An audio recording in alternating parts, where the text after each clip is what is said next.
नमस्कार, मी अर्चना. गावाकडच्या रेसिपी या चॅनलवर तुमचं स्वागत.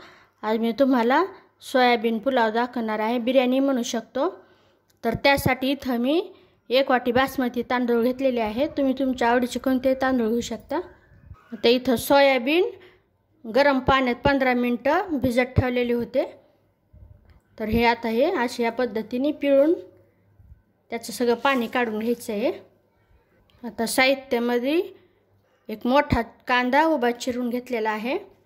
अद्रक, कोथिंबीर, लसूणची पेस्ट घेतलेली आहे. टोमॅटो उभा चिरून घेतलेला आहे. हिरवी मिरची या पद्धतीने अशी कट करून घ्यायची. आता इथं मी घट्ट अशी दुधाची साय घेतलेली आहे 1 चमचा आणि लिंबाचा रस घ्यायचा आहे. तुमच्याकडे जर दही असेल तर दही टाकू शकता तुम्ही. माझ्याकडे दही नव्हतं म्हणून मी हा साय आणि लिंबाचा रस वापर करणार आहे. आता इथं हे तांदूळ मी स्वच्छ धुवून अर्धा तास पाण्यात भिजत ठेवलेले होते. आता हे पाणी काढून घ्यायचं. मसाल्यामध्ये इथं आता जिरे घेतलेले आहेत, हळद, घरगुती मसाला आणि हा किचन किंग मसाला घेतलेला आहे. तुम्ही बिर्याणी मसाला घेऊ शकता, पुलाव मसाला घेऊ शकता. तर आता सुरुवात करूया. आता कढईमध्ये तेल टाकायचं. आता इथं मी काही खडे मसाले घेतलेले आहे. 2 ते 3 तमालपत्र, दालचिन्याचा तुकडा, 2 हिरव्या वेलच्या, 7 ते 8 मिरे आणि 5-6 लवंग. आता हे टाकायचं तेलामध्ये. आता तेलामध्ये खडे मसाले टाकल्यानंतर बारीक उभा चिरलेला कांदा टाकायचा. हिरवी मिरची टाकायची. आता इथं माझे जिरे टाकायचे राहिलेले होते.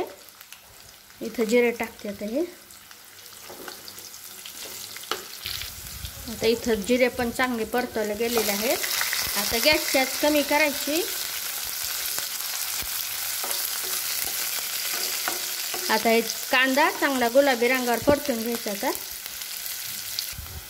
आता हे सगळे खडे मसाले, जिरे, कांदा, हिरवी मिरची चांगला असं परतवलं गेलेलं आहे. आता गॅसची आच मंद करायची. त्यामध्ये आता ही अद्रक, कोथिंबीर, लसूणची पेस्ट टाकायची. आता इथून पुढचं सगळं मंद आचेवरच करायचं. गॅसची आच अजिबात वाढवायची नाही. आता ही जी साय घेतलेली होती ती टाकायची.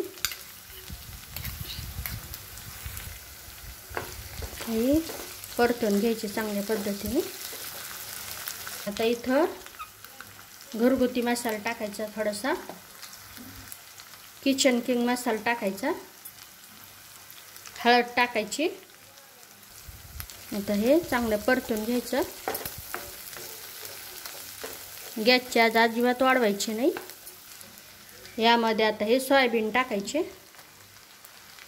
तर अगोदर सोयाबीन परतून घ्यायचे चांगल्या पद्धतीने, नंतर टोमॅटो टाकायचं. अगोदर सोयाबीनच्या अगोदर टोमॅटो टाकायचं नाही. ते चांगल्या पद्धतीने 1 मिनिट तरी छान असं परतून घ्यायचं मंद आचेवर. आता 1 मिनिट असं मंद आचेवर छान सोयाबीन परतून घेतलेलं आहे. त्यामध्ये टोमॅटो टाकायचा, परतून घ्यायचं थोडंसं.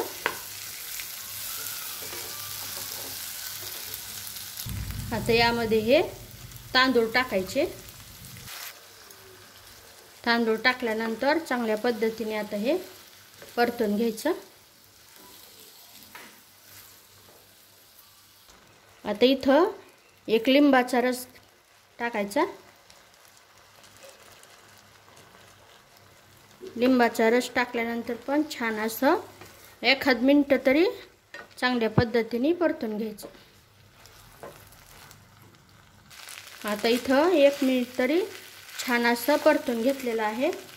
आता इथं मी 1 वाटी तांदूळ घेतले होते, त्याला 2 वाटी पाणी टाकत आहे. 1 वाटी तांदळाला 2 वाटी पाणी. तुमचे ज्या पद्धतीचे तांदूळ असतील त्या पद्धतीने पाणी टाकायचं. 2 वाटी पाणी. आता गॅसची आच वाढवायची. गॅसची आच वाढवून पूर्ण असं हे हलवून घ्यायचं. आता हे पूर्ण एकत्र करायचं असं. आता इथं चवीनुसार मीठ टाकायचं। मीठ टाकल्यानंतर पण हलवून घ्यायचं पूर्ण असं। तुमचा जो गॅस एकदम कमी आचेचा असतो ते कमी करून यावर झाकण ठेवून ते पूर्ण शिजून घ्यायचं।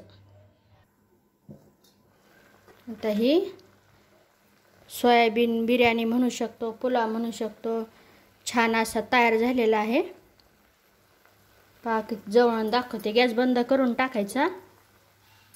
एकदम टेस्टी असा हा पुलाव झालेला आहे। नक्की करून पहा। माझ्या अशा सोप्या पद्धतीच्या रेसिपीज तुम्हाला आवडत असतील तर माझ्या चॅनलला सबस्क्राईब करा, लाईक करा आणि हा सोयाबीन पुलाव नक्की करून पहा।